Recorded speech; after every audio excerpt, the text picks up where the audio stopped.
Bom, queria-vos agradecer muito por estar aqui. Eu estou a falar também pelo Ricardo Carvalho, que é diretor da escola e que teve de se ausentar por uns momentos, teve uma urgência, mas já virá na continuação. Mas queria, sobretudo, agradecer ao João Luís Carrilho da Graça por ter aceito este desafio, não só de dar uma conferência no âmbito do doutoramento em arquitetura contemporânea da nossa escola, como também, coincidentemente, por fazer a abertura do ano letivo, que é sempre um momento muito bonito, com os professores todos e com tantos alunos. Na verdade, esta conferência foi pedida no âmbito das conferências de doutoramento em arquitetura, que é um doutoramento bastante especial, no sentido em que é um doutoramento em arquitetura contemporânea, ou seja, a ideia não é a de estar a fazer de estarem os doutorandos a estudar a história da arquitetura propriamente, mas sim a observar a contemporaneidade ou então a observar o passado com um sentido de contemporaneidade bastante acutilante, que na verdade é o que julgo que o João Luís Carrilho da Graça aqui poderá fazer hoje. Estou Vamos inocente. ver. O João Luís Carrilho da Graça não precisa de apresentações para muitos, mas naturalmente, como há sempre aqui alunos dos primeiros anos, convém sobretudo não esquecer que é um dos fundadores desta escola e uma peça fundamental na montagem do próprio doutoramento em arquitetura contemporânea. Portanto, é uma pessoa que o vem aqui, se calhar não muitas vezes, mas que tem uma importância muito grande para a constituição desta comunidade, já bastante grande, como vemos aqui hoje. Na verdade, ele vai-nos hoje falar sobre Schinkel, espero eu, explicando como pode ser o Schinkel visto a partir de um olhar absolutamente contemporâneo, como é o seu. Muito obrigada, João Luís. Muito obrigado.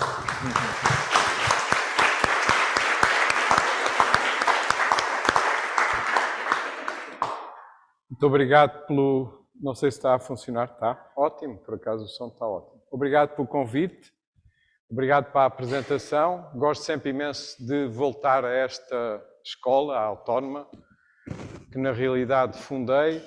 Sou um dos responsáveis, aí não estou inocente, pela criação da escola e fico sempre muito contente por reconhecer que ela continua, que é...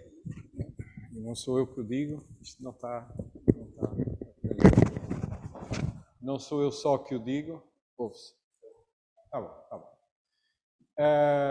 O nosso colega Eduardo Souto Moura diz sempre que é a melhor escola em Lisboa, porque não nos vamos meter com o Porto, mas eu penso o mesmo e fico muito contente que ela continue e que floresça e que continue a ter cada vez mais qualidade, porque mais do que o número, que é razoável, também não pode ser muito menor, mas o número é relativamente secundário num contexto deste tipo.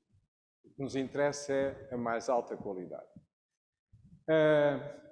Eu estive a fazer um concurso que entreguei recentemente, aliás, espero que a maquete lá tenha chegado, porque partiu há pouco tempo e já protestaram da organização de concurso em Berlim, a dizer que a maquete estava ainda em Lisboa, que não tinha ido para lá, espero que não haja problema, mas é um concurso, para mim foi muito interessante, como uma espécie de pré-seleção para o espaço, um edifício de acolhimento do Museu da Tecnologia de Berlim.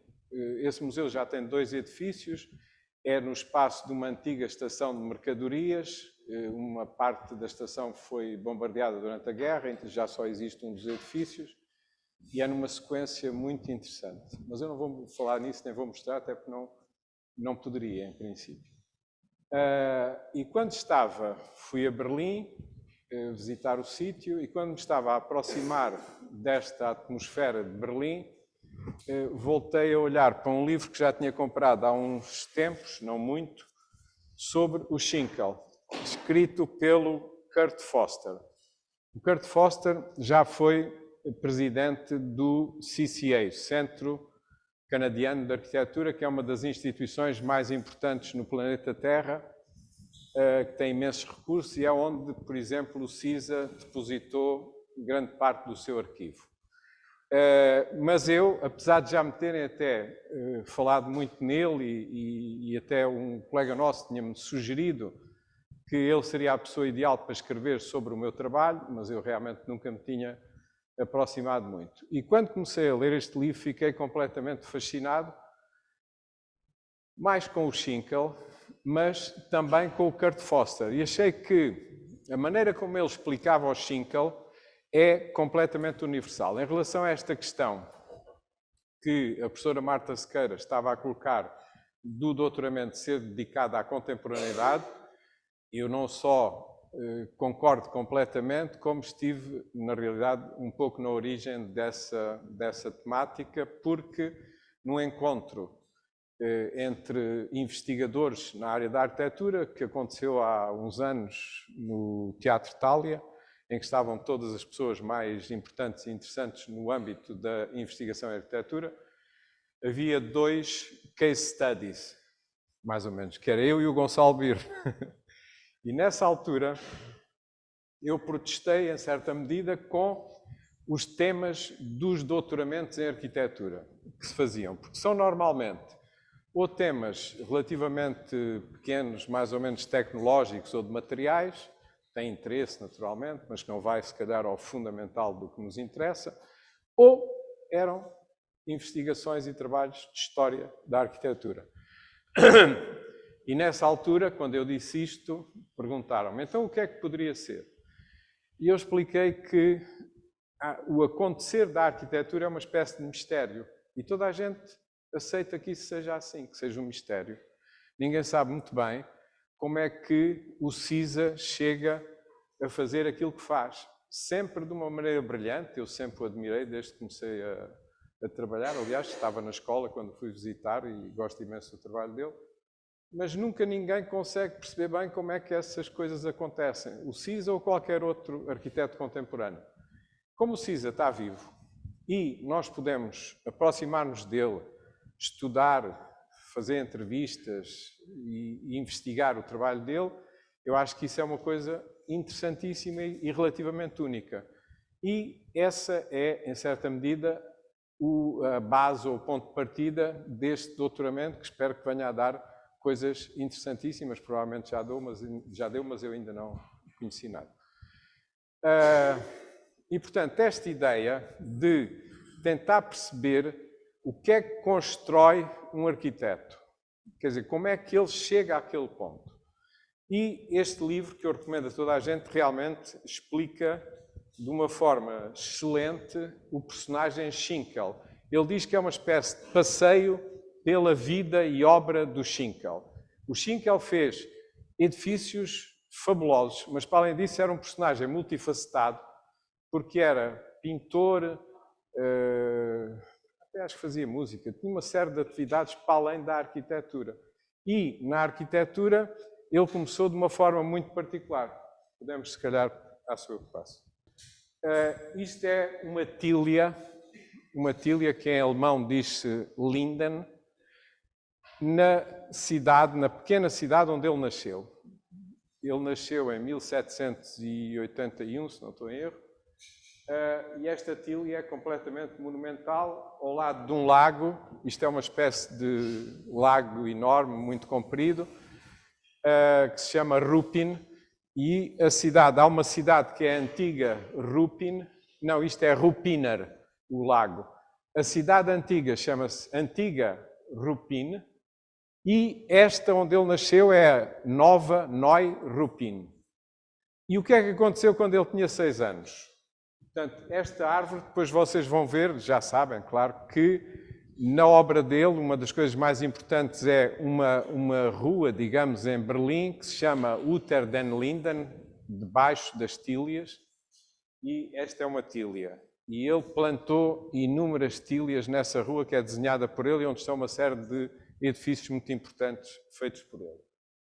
Esta é a planta da cidade, da pequena cidade onde ele nasceu. Isto é o tal mar ou lago Ruppiner See.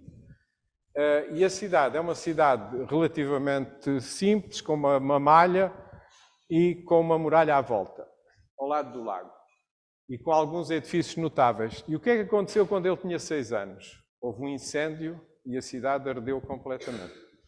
E então ele teve a felicidade de... Tinha 6 anos, portanto estava a começar a ir para a escola, teve a felicidade de assistir à reconstrução extremamente positiva e interessante da cidade onde tinha nascido e que ele vagamente tinha conhecido, depois ardeu e depois foi reconstruída. E foi reconstruída no fim do século XVIII, portanto é posterior à reconstrução da Baixa Pombalina, que sofreu o terremoto, mas não é muito posterior. E a cidade foi construída mantendo os edifícios-chave nas posições, criando algumas praças e, sobretudo, alargando extraordinariamente as ruas. E ele assistiu dos 6 aos 14 anos à construção desta cidade de uma forma extremamente positiva, porque a cidade não esqueceu nem apagou, a sua reconstrução não esqueceu nem apagou os pontos fundamentais que já existiam, a relação com o lago e as igrejas, os edifícios marcados, mas foi uma construção extremamente positiva. E esta sensação de conseguir construir ou reconstruir uma cidade pequena, nesta altura em que ele estava a crescer e a assistir à construção e à reconstrução de tudo aquilo, é uma experiência muito positiva e muito marcante na vida dele. E é um pouco, na opinião do Kurt Foster, é o ponto de partida para a confiança que ele tinha na possibilidade de construir, que é uma coisa extremamente importante. Alguns de vocês vão de conhecer este museu, que é o Altes Museum em Berlim, o Museu Antigo, e o Schinkel começa num período mais ou menos do romântico, que é um período em que, se vocês se lembrarem, temos, por exemplo, os quadros ou as pinturas do Turner, do Caspar David Friedrich, que são completamente extraordinárias. E temos inúmeros músicos e artistas muito intensos, e este período é, normalmente, e o próprio Schinkel muitas vezes é encaixotado dentro de um dos chavões, que é um arquiteto romântico. Mas, apesar de ser um arquiteto romântico, eu até tinha imagens de algumas coisas românticas que ele fez, mas preferi concentrar-me no neoclassicismo. Este edifício, quando fui a primeira vez a Berlim, impressionou-me imenso, não tanto pela fachada, que é extremamente forte, muito bem proporcionada, tem uma presença incrível nesta praça que se chama Lustgarten, mas porque o espaço urbano, digamos, entra dentro do edifício. E essa questão, que aliás o Paulo Mendes da Rocha, que dá o nome a esta sala em que estamos, referia muitas vezes, era um dos pontos que eu aprendi com ele e que gosto imenso, que é fazer o mínimo possível de barreiras, então nos nossos climas, ou no Brasil, em grande medida, ou em Portugal, o mínimo de barreiras entre o espaço público e os edifícios. Deixar entrar as pessoas e deixar o espaço público entrar dentro dos edifícios. E esse é o aspecto que me agrada mais neste projeto. Para além de, nós vemos esta fachada, tem um ar assim um pouco pesado, mas depois a maneira como ele desenha os alçados laterais e o alçado de trás, já sem estas referências explícitas aos elementos mais considerados normalmente no neoclassicismo, que são os que não me interessam sequer assim tanto. Quando eu estava a estudar, havia um livro. Isto é o desenho dele do interior deste museu. Portanto, nós estamos agora por trás das colunas a olhar para a praça. Mas na altura em que eu estava a estudar, havia um livro muito famoso que era, não me lembro agora do nome do autor, que era Barroco e Classicismo, como uma espécie de oposição. E esse conceito, que não se refere somente ao Barroco e ao Classicismo em termos históricos, mas o Barroco é o movimento. E nós podemos levar essa ideia de movimento até às últimas correntes, tipo Zaha Hadid, para dizer o mais emblemático. E o classicismo é uma tentativa de criar o mínimo possível de sinais e de referências do ponto de vista da sua presença física, mas com uma geometria relativamente precisa. Portanto, enquanto que o barroco faz uma espécie de referência, podíamos quase alargar ao planeta, que é esférico, e à natureza, que é pouco geométrica, o neoclassicismo, nesta oposição, corresponde a geometrias tanto quanto possível elementares. Quadrados, triângulos, círculos, por aí adiante. Há depois um período de transição que naquela altura que sempre me agradou imenso, que é o chamado maneirismo, mas tem várias maneiras de nos aparecer ao longo da história, e que é o momento em que o neoclassicismo está relativamente esgotado enquanto possibilidade de comunicação e se começa a transformar a caminho do barroco. E esse momento fugaz, quase lusco-fusco, eu digo lusco-fusco por piada, mas porque é um momento de mudança, mas muito breve. É o que um professor meu, quando eu estava na escola, dizia que ao Renascimento correspondiam as formas regulares, o quadrado, o triângulo, o círculo, que eu já referi, o triângulo equilátero. E ao maneirismo correspondia o alongamento de uma das dimensões dessas figuras básicas. E depois o barroco é a explosão das formas em todos os sentidos. Mas a mim interessa menos esta questão tão estilística, mas mais esta questão de o neoclassicismo representar uma espécie de simplicidade de comunicação. Há um aspecto também muito interessante em relação ao Schinkel, que eu gostei, que tem um exemplo em Portugal. Isto são os alçados laterais e o alçado de trás. E reparem como, por exemplo, esta coluna ou esta pilastra está reentrante, ao contrário do que seria de esperar. E todo este desenho é não só extraordinário, mas extremamente simples. Isto é a caixa que depois tem aquele conjunto de colunas e que recebe o espaço urbano dentro de si. O Schinkel teve um papel, por duas vezes, cada vez mais importante, na Prússia, que era antes da Alemanha. Eu tinha tomado aqui uma... foi aqui.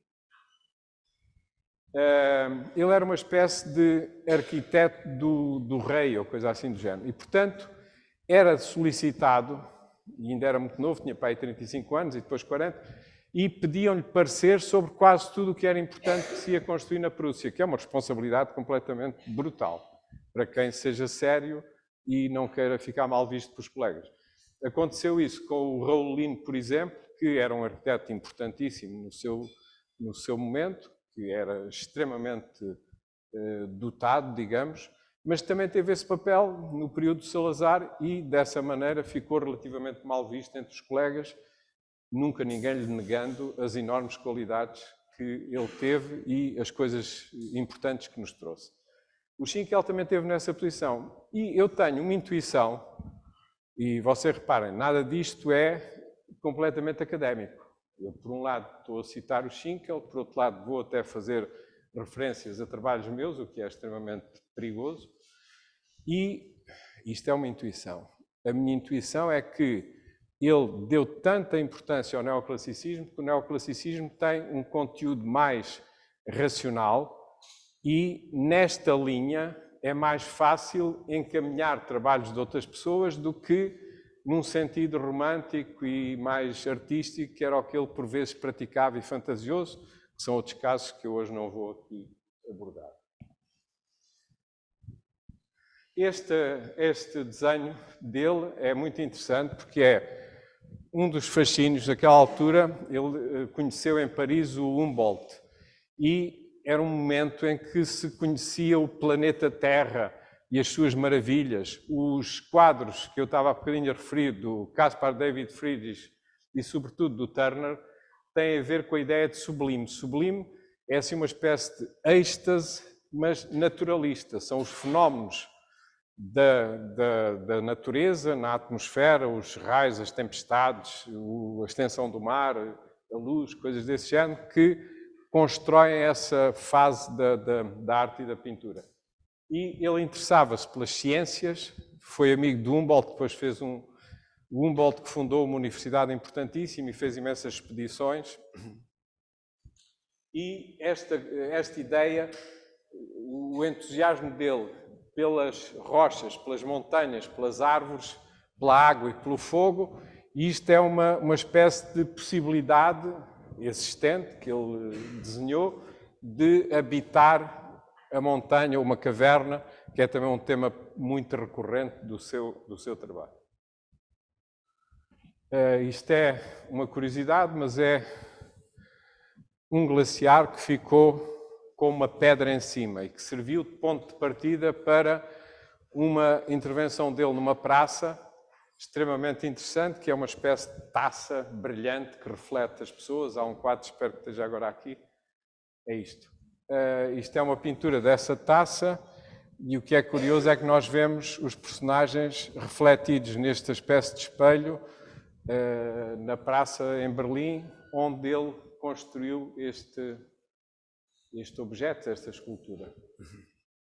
Portanto, há um fascínio enorme por temas de descoberta da geografia e do mundo e de possibilidades científicas que estavam a despontar naquela altura e que nos permitiriam, e que fazem em certa medida, eu não trago aqui muitos exemplos disso, mas a originalidade do seu trabalho, que é relativamente desconcertante muitas vezes, mesmo em termos de arquitetura. Isto é um cenário que ele pintou para acho que é a flauta mágica ou coisa assim. Depois ele, para além de fazer gravuras e pinturas sobre a natureza, fez imensos cenários. Isto também é um desenho, mas que tem esta ideia de estarmos no interior de um edifício que, em certa medida, captura o espaço urbano. Eu há muitos anos, em Viena,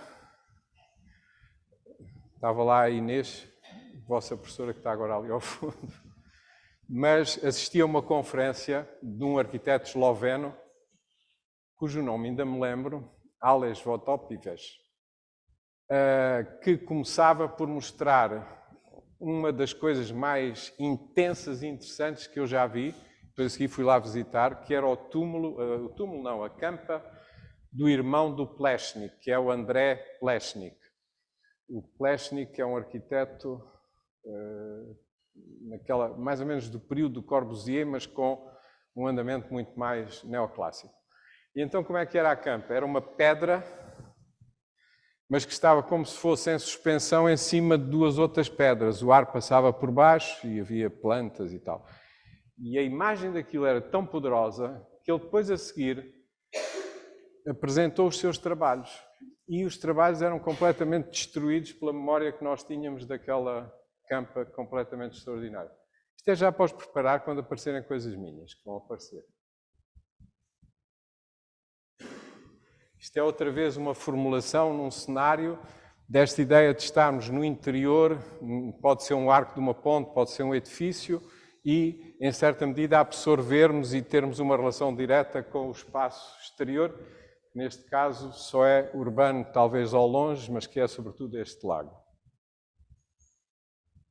Isto é um desenho de um cenário, ou seja, ele está a desenhar o interior de um edifício de ópera que fez, isto é o palco, e está a desenhar o cenário que é uma vista sobre Berlim.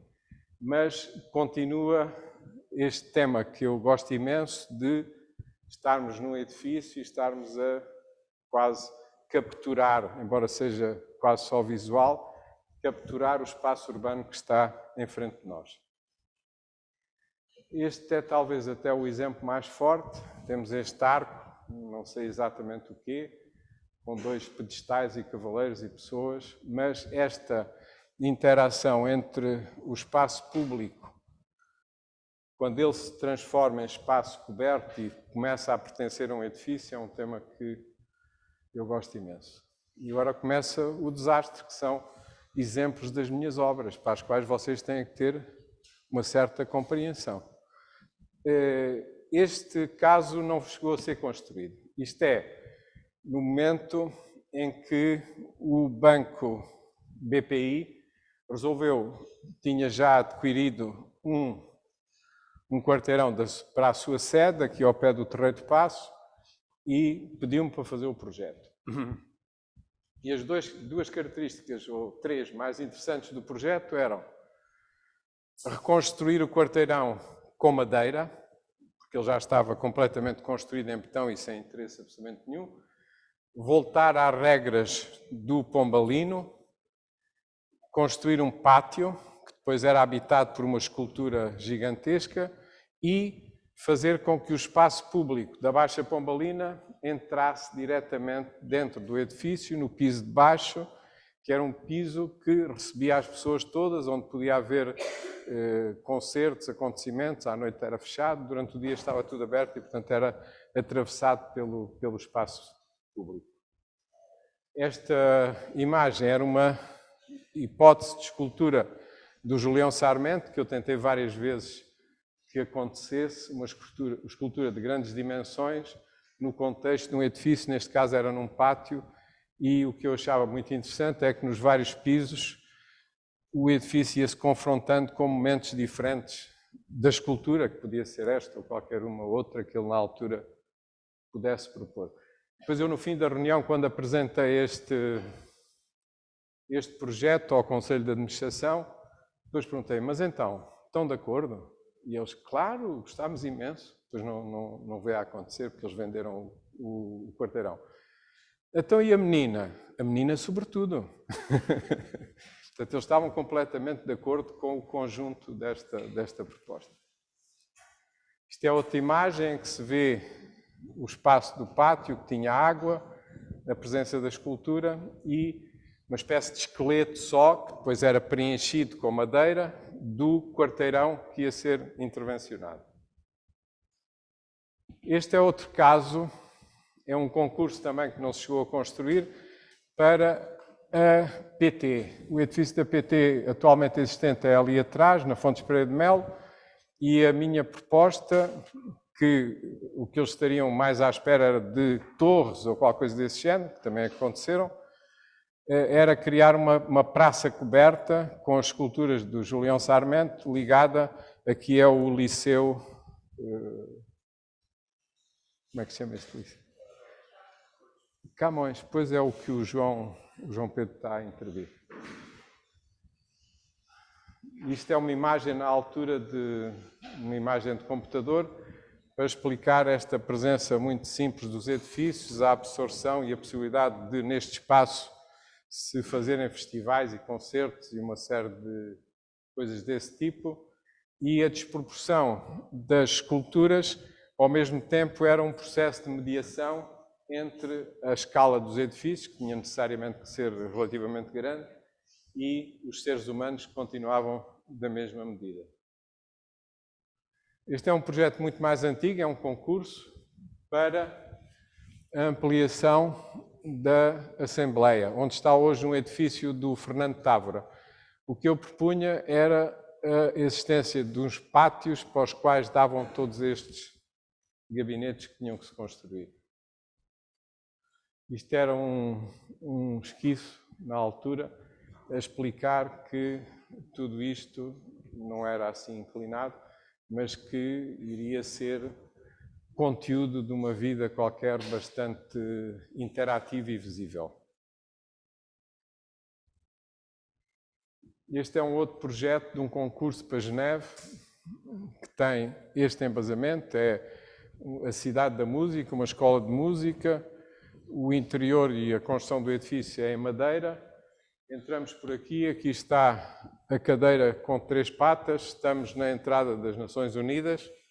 Isto é um sítio muito bonito, acho que não se vai construir. Isto é uma imagem do interior do edifício com a black box, que por acaso não era black, era em madeira e ficava aberta para o exterior. E o espaço, digamos, relativamente público que nós tínhamos a partir da entrada do edifício. Esta é uma imagem a que eu recorro muitas vezes, de um livro do Kirchner, mas que tem uma série de imagens lindíssimas e fantasiosas. Isto supostamente é da Arca de Noé, que eu nem sequer sei como é que se conseguiria montar aqui.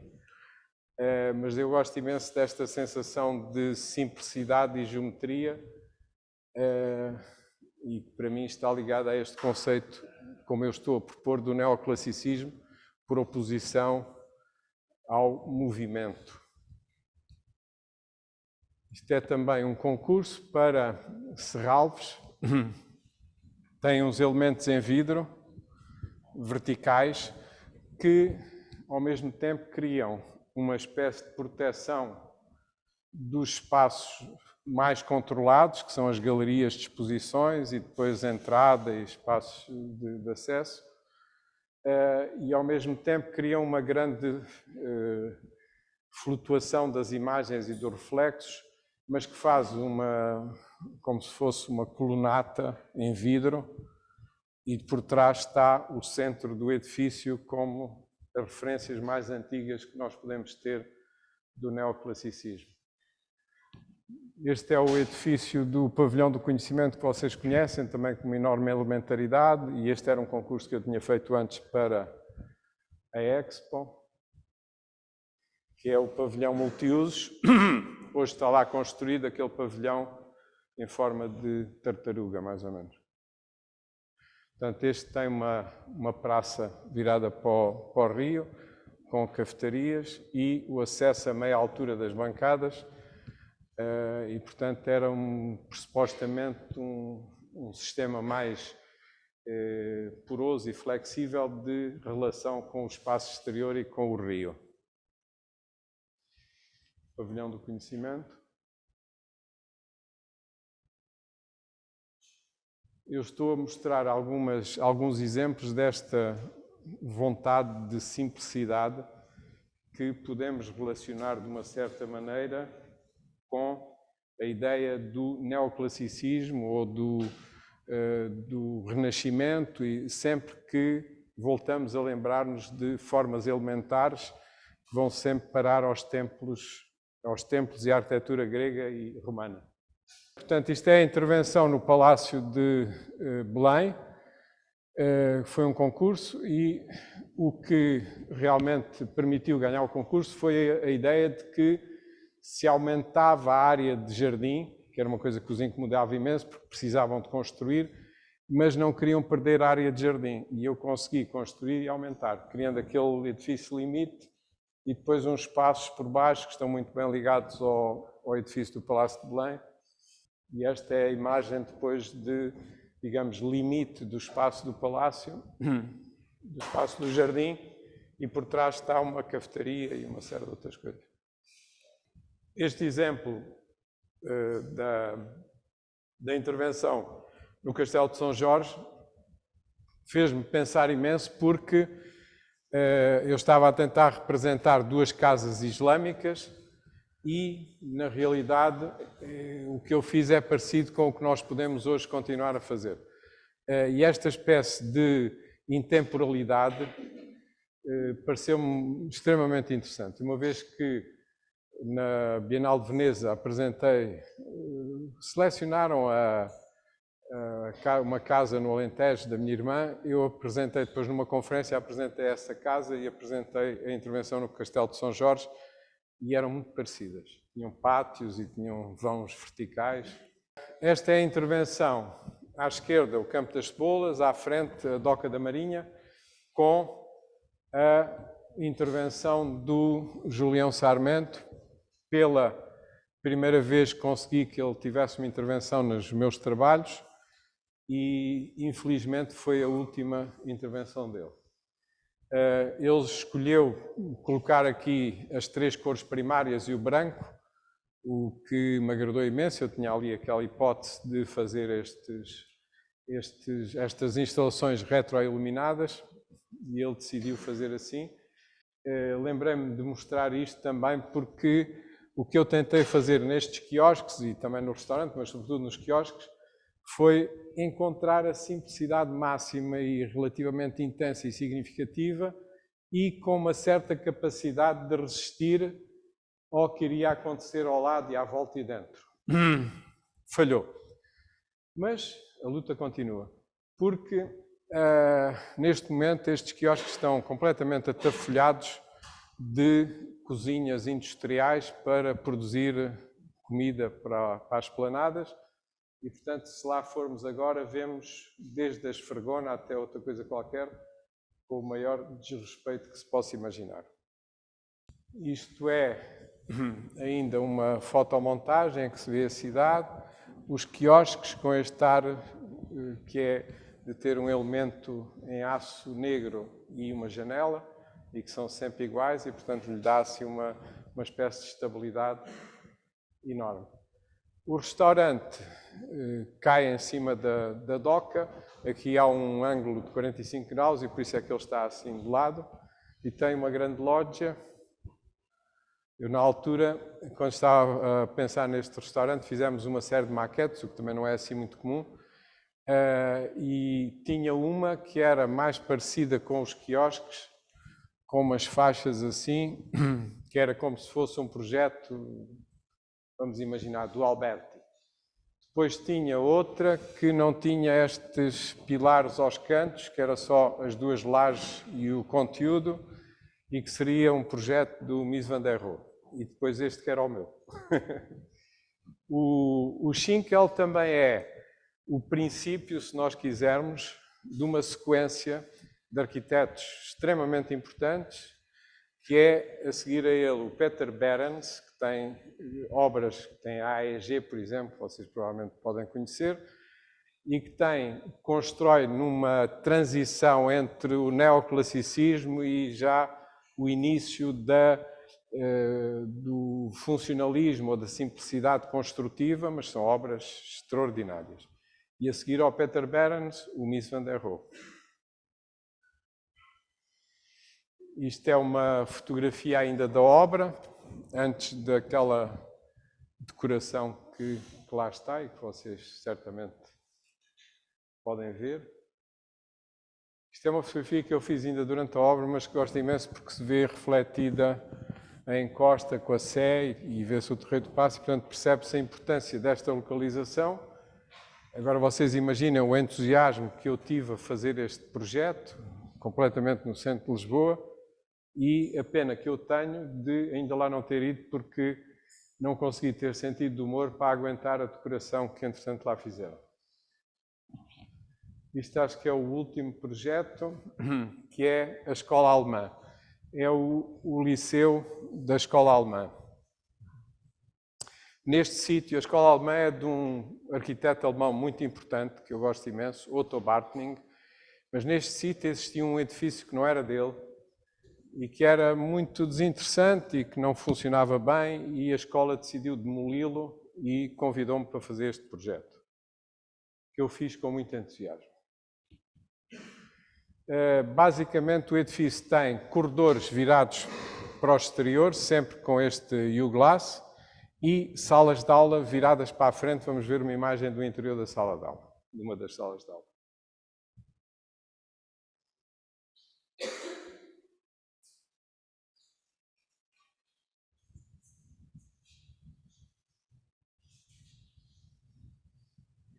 Isto é a sala de aula, portanto tem um enorme envidraçado virado a sul, protegido com estores de alumínio. E no caso das salas de aula, 3 paredes são verdes e depois tem o teto e os envidraçados, e o chão é cinzento em toda a escola, em todo o liceu.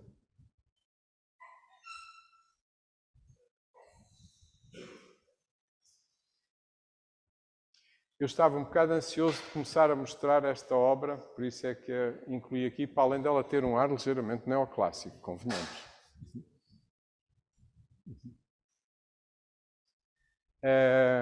O mais interessante é quando estes corredores estão cheios de miúdos e vêem-se um pouco a semi-transparência que aqui se consegue perceber, mas o fotógrafo ainda não voltou lá para fazer essas fotografias.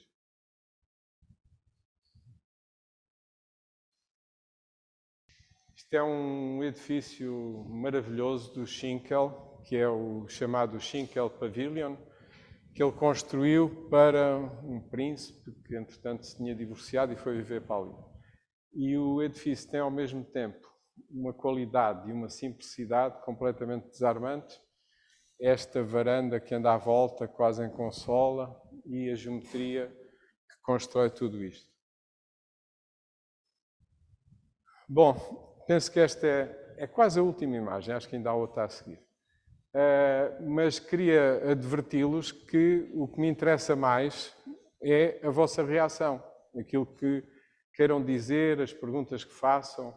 Não se esqueçam que as portas estão as duas fechadas e depois de eu acabar, vocês têm a palavra e espero que falem e que digam aquilo que pensam, porque senão eu saio daqui um bocado desconsolado. Isto é uma fotografia de ontem da organização da conferência. É tudo. Muito obrigado.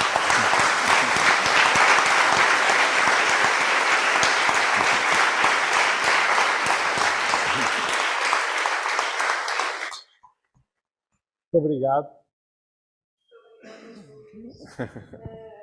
Então, começar a passar a palavra ao público. Gostaria de saber se há perguntas. I think that there are some Erasmus students here, so if you want to make some questions, even based on... Olha, temos ali já uma pergunta. Ali. Mas podem ser perguntas ou intervenções. Eu gosto é de conversar sobre arquitetura.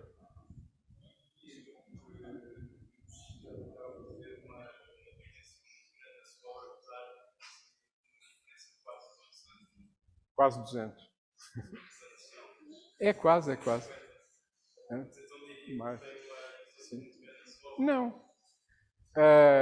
Vamos ver. Eu acho que já referi isso. Quando, há uns anos, antes de ter feito a exposição na Casa da Arquitetura, fiz lá uma pequena conferência que era um desafio que nos faziam, em que esteve presente. Eu tinha que dialogar com dois ou meus ex-colaboradores ou meus opositores na altura.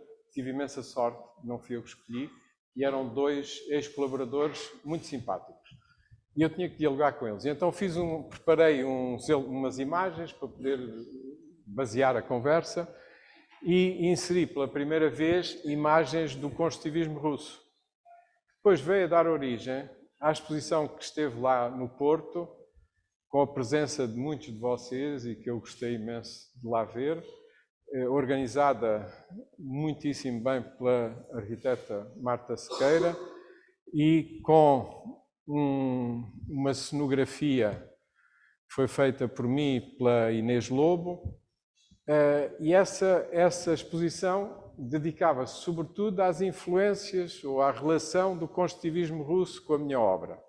Eu, na altura, dizia, está bem, mas também podíamos fazer outra, por exemplo, da relação com os arquitetos italianos do tempo de antes da Segunda Guerra Mundial.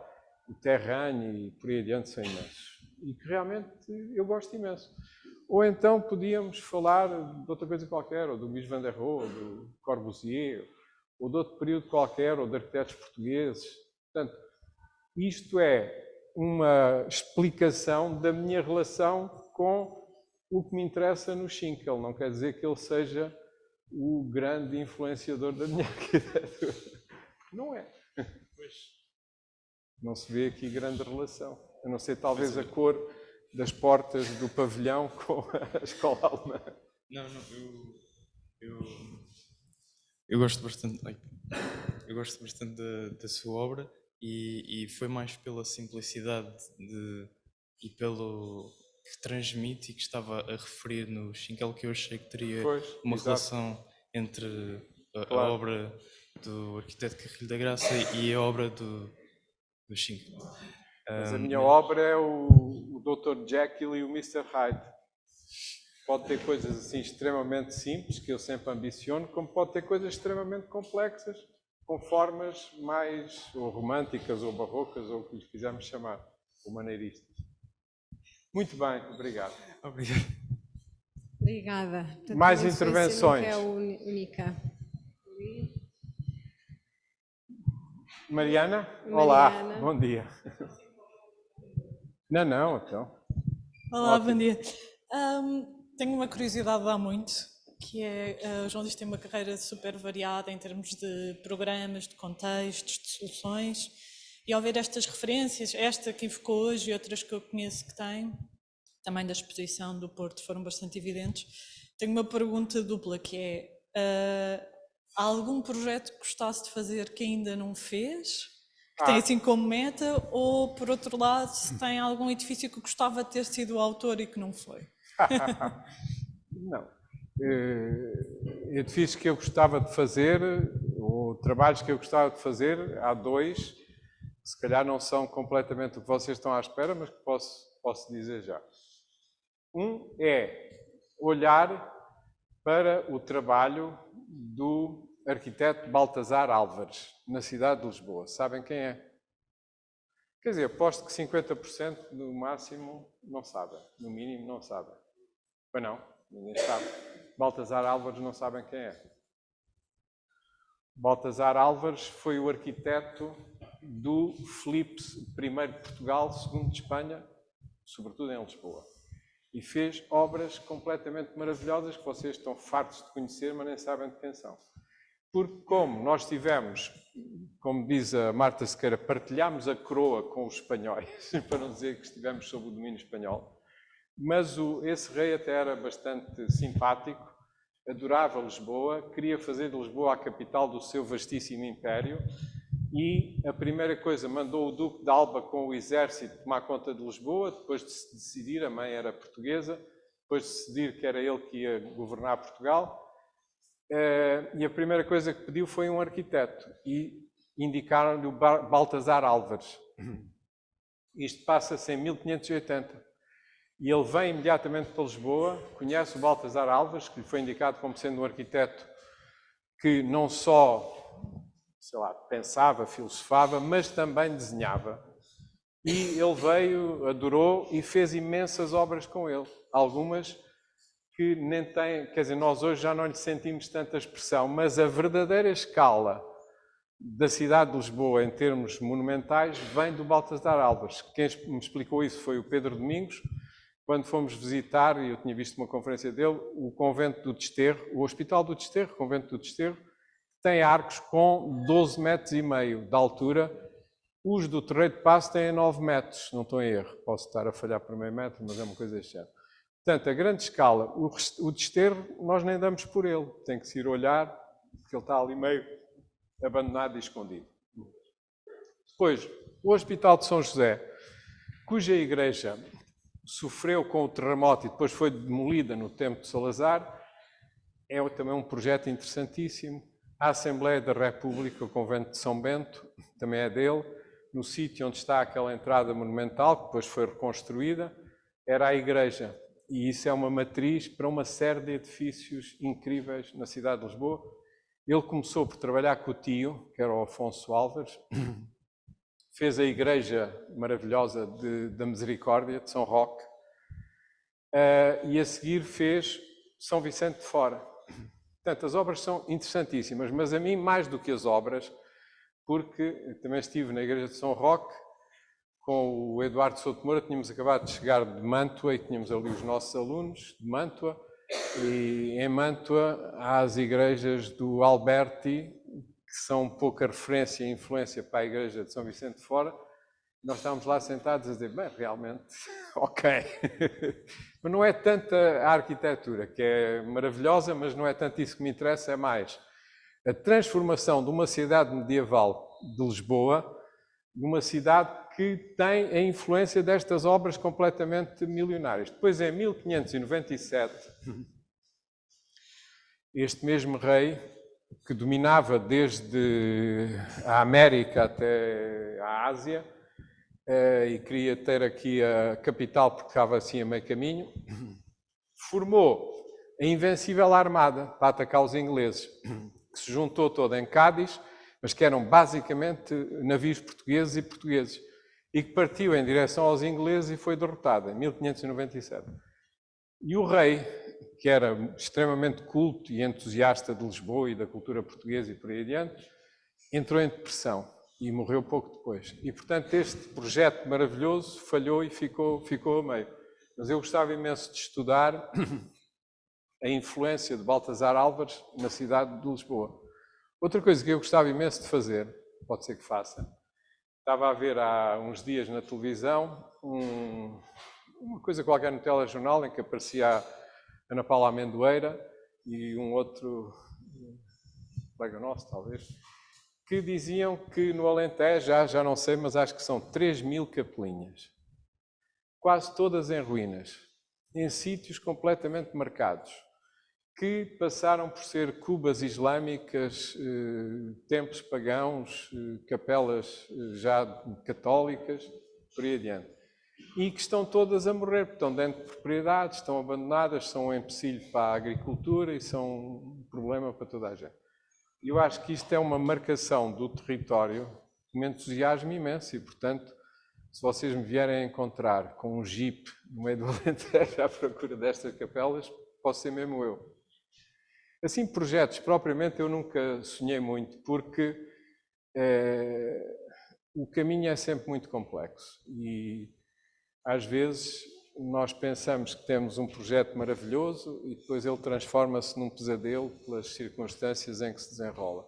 Às vezes temos um projeto que não nos parece nada do outro mundo e corre tudo muito bem e conseguimos transformá-lo numa coisa maravilhosa. Portanto, eu não tenho assim propriamente sonhos com coisas que gostaria de ter feito e não fiz, e o que eu tento é fazer sempre aquilo que me encomendam e que me pedem, e fazer concursos e coisas desse género.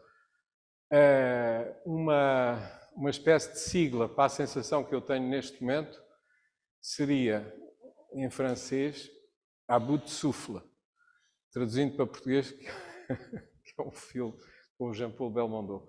É o acossado, ou assim, qualquer coisa assim. Quer dizer, eu sinto que as responsabilidades são sempre enormes para os meios de que nós dispomos e, portanto, trabalho incansavelmente para corresponder àquilo que gostaria de fazer. Estou um bocado cansado, confesso. Já agora, em relação à pergunta que tinha feito a Mariana, já agora gostava de perguntar, Sim. porque a sua resposta falou-nos de edifícios, mas sobretudo enalteceu a relação que eles estabelecem, num caso com a cidade, no outro com o território, ou seja, que é uma relação e que é uma coisa que é extremamente importante na sua obra também. Portanto, na verdade, quando observa a arquitetura, e penso que mesmo aqui isso também transpareceu da conferência que deu relativamente ao Schinkel, que tem a ver não só a importância que dá ao edifício como objeto ou na sua relação mais próxima, mas depois também na sua relação mais longínqua, não é? Pronto. E até naquela exposição que tivemos há pouco tempo na Casa da Arquitetura, havia aquele livro do Rudolf Rutkover em que havia aquele desenho em que mostrava também a obra de Palladio a partir desse ponto de vista, e um dia o João Luís explicou-me a importância dessa relação. Não sei se quer falar sobre isso. Sim, a exposição do CCB, que foi comissariada também por ti, era mesmo sobre esse tema, do território e a arquitetura. E eu olho para a arquitetura, mas olho mesmo, porque às vezes eu já tenho ouvido dizer que não, que eu faço os projetos e as pessoas até gostam, mas que aquela maneira de olhar para o território é uma coisa que pode ser a posteriori. E não é. Eu entendo que cada edifício é uma espécie de nó na leitura que nós podemos fazer do território. E mesmo a própria cidade e a história e o património, eu olhei sempre com uma certa distância. E lembro-me, quando comecei a dar aulas, fazíamos análises territoriais, um pouco da mesma maneira que hoje penso que se continuam a fazer nesta sala, e eu lembro-me de dizer aos alunos que o que eu queria era que os edifícios acertassem com o fundamental do território. E ao território eu referia tudo aquilo que vocês quiserem, mas mesmo que haja um desacerto pontual com alguma coisa que lá está construída, porque até pode ser que seja isso que está mal. Portanto, eu sempre tive este estar assim ligeiramente arrogante, mas aquilo que eu penso é realmente isto, que o que me interessa fundamentalmente é o território. Até tenho dificuldade em distinguir completamente a cidade do território, porque acho que é o território que é construído. Quem diz território poderia dizer paisagem, mas hoje em dia os nossos amigos arquitetos paisagistas já vão aceitando e utilizando também o termo território. Não sei se queres que eu fale mais.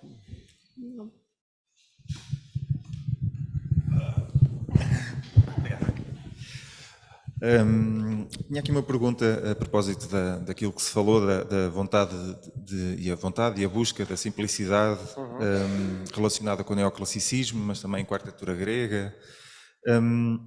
Isso faz-me lembrar o artista plástico Dan Graham, que é muito relacionado com esta também vontade de simplicidade e com o minimalismo. E vai inaugurar agora, esta sexta-feira, em Serralves, uma exposição de Dan Graham e a arquitetura do século XX, e tem o primeiro título é Not Postmodernism, ou seja, isto não é o pós-modernismo. E queria saber um pouco como é que reage perante este confronto, nesta busca, procura da simplicidade com a condição da pós-modernidade. O Dan Graham faleceu recentemente, não foi em 2022? Ou está vivo? Penso que ele faleceu. Não, eu gosto imenso do trabalho do Dan Graham. A questão do pós-modernismo é um assunto que me incomodou muito menos do que alguém possa imaginar. Ou seja,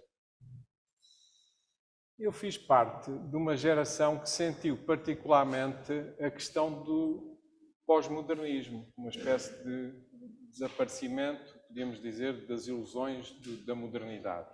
As ilusões da modernidade tinham a ver com acreditar no progresso e pensar que ia tudo sempre correr cada vez melhor.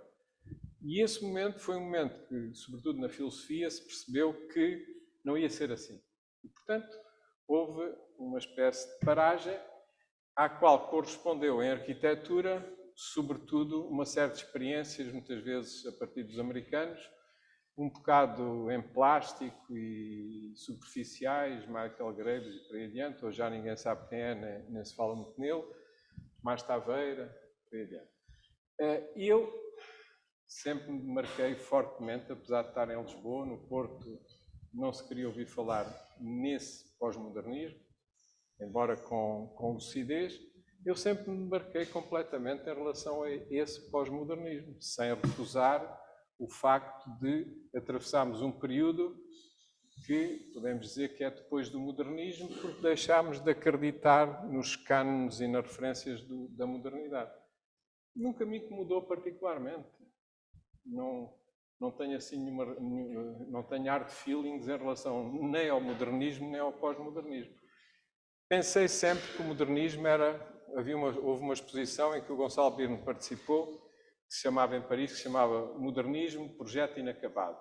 E eu inseria-me mais nessa ideia, que é, o modernismo, para mim, era sobretudo um período em que se acreditava na arquitetura para todos e na utilização das tecnologias para conseguir construir coisas fabulosas para toda a gente.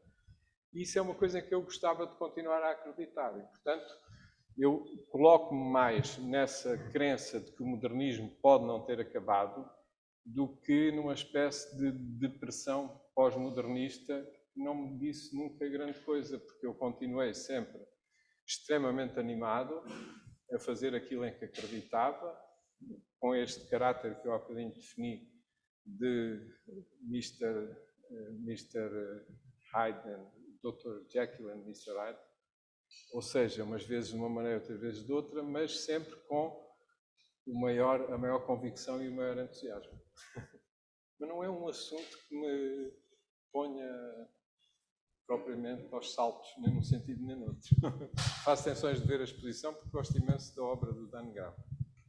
Mais intervenções? Há mais intervenções?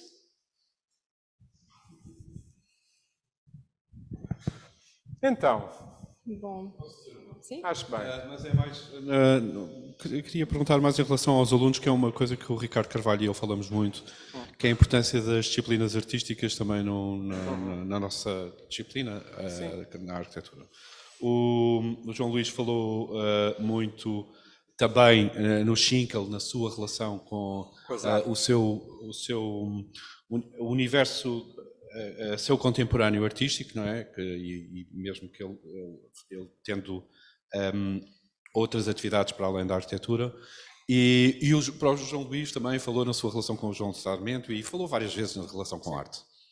É muito difícil para nós, muitas vezes, explicarmos aos alunos a importância de um arquiteto estar relacionado com a dimensão artística e filosófica da atualidade e como é importante eles fazerem, ir ao cinema, ir ao teatro, irem ver exposições, irem ver o Dan Graham. Nós temos sempre a falar destas coisas, mas é muito difícil tentar passar essa mensagem para os alunos e fazê-los interessar por uma coisa que aparentemente para eles não é relevante. Pois. Eu gostava que o João Luís nos desse uma ajuda. Opinião. Tá bem. Bom, eu percebo que quando se fala em arte, nós pensamos em coisas já definidas, coisas que ou estão nos museus, ou são apreciadas, aparecem nos livros, portanto são coisas que já estão adquiridas e aceites pela maioria das pessoas. Quando se fala nisso dessa maneira, parece um pouco enfadonho, e eu percebo. Uma vez estava num jantar com o Julião Sarmento e com os colecionadores, e os colecionadores começaram a dizer qualquer coisa, já não me lembro de situar, mas nós estamos sempre a ouvir este tipo de coisas. Vocês já ouviram também, com certeza. E um deles dizia assim, para mim a arte é até, agora pode ser o que se quiser, até ao fim do século XIX, o figurativismo, até ao Picasso, até não sei onde. E o Julião Sarmento respondeu de uma forma espetacular, que eu gostei imenso, nem estava à espera. Ele disse, que engraçado.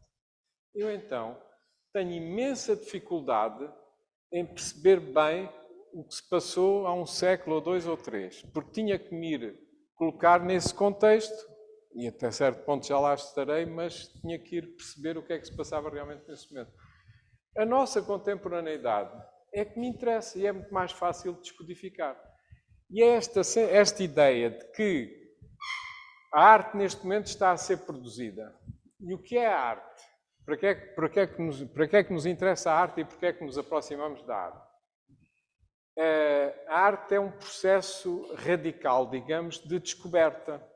E eu, na última vez que estive aqui, há um ano, trouxe uma fotografia de uma capa de um livro que eu gostava imenso quando estava a estudar, que é qualquer coisa do género A Arte e a Sociedade. Lembro que a Júlia até acho que reconheceu o livro, agora não me lembro do autor, mas que foi o livro em que pela primeira vez eu vi a relação direta entre toda a produção cultural e os acontecimentos da história da humanidade. E como muitas vezes aquilo que nos espanta imenso, as descobertas eram feitas em simultâneo nas ciências, em pontos muito diferentes do planeta, como os poetas ou os artistas antecipavam que mais tarde os cientistas e os investigadores vinham a verificar e a estudar. Portanto, há um caráter quase de avanço em relação àquilo que se passa nas artes. E há uma crítica da arte que uma vez fez aqui em Lisboa, há uns anos, no Goethe Instituto, uma pequena conferência que eu gostei imenso. A Marta também estava presente. Ela chama-se Isabel Graf e eu, que é minha amiga de há muitos anos e continuo a contactar de vez em quando com ela, porque ela agora, eu estou a fazer um projeto em Nice e ela vai a Nice porque ela comprou uma casa e encontramos lá às vezes. Mas então ela perguntava aos presentes, que eram sobretudo estudantes de História da Arte e coisas desse género, o que é que nós procuramos quando nos aproximamos de uma obra de arte. E depois explicava, eles iam respondendo e ela ia compondo e definia o que é a arte que provavelmente nos interessa menos, que é aquela que nos aparece como se fosse independente do seu autor. E, por outro lado, a que nos interessa mais, que é a arte que é uma espécie de resíduo da vida completamente singular e da pesquisa e do trabalho de um artista. Quando nós entramos eu lembro uma vez de entrar no Schaulager e estava lá uma exposição que me parecia, ou aquela do Cabrita Reis também em Serralves, parece que é tudo o que eles tinham no ateliê. E ali era, no Schaulager, era uma espécie de resíduos do ateliê. E quem não se interessa pelo artista e não perceba qual é o sentido daquilo, vai achar que não serve para nada. Quem se interessa pelo artista e quem, quando se aproxima da arte, procura a personalidade e a vida singular do artista, então pode ser completamente decisivo. Mas é mesmo decisivo. não é decisivo como quem vai ver as montras ou como quem vai comprar qualquer coisa. Não.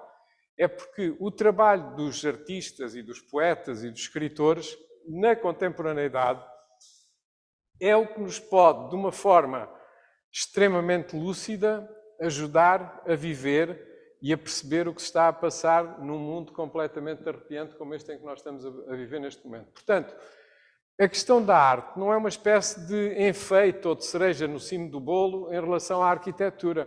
A arte é provavelmente o grande combate, o último combate pela humanidade a que nós podemos assistir ou participar, mesmo que pensemos e acreditemos que a arquitetura faz parte desse combate, e na minha opinião faz. Mas conhecer o que as pessoas à nossa volta estão a fazer é completamente fundamental e não é uma questão nem de cultura geral, nem de antiguidades ou o que é que seja. É o que está a acontecer neste momento, ou mesmo que já tenha acontecido há uns tempos.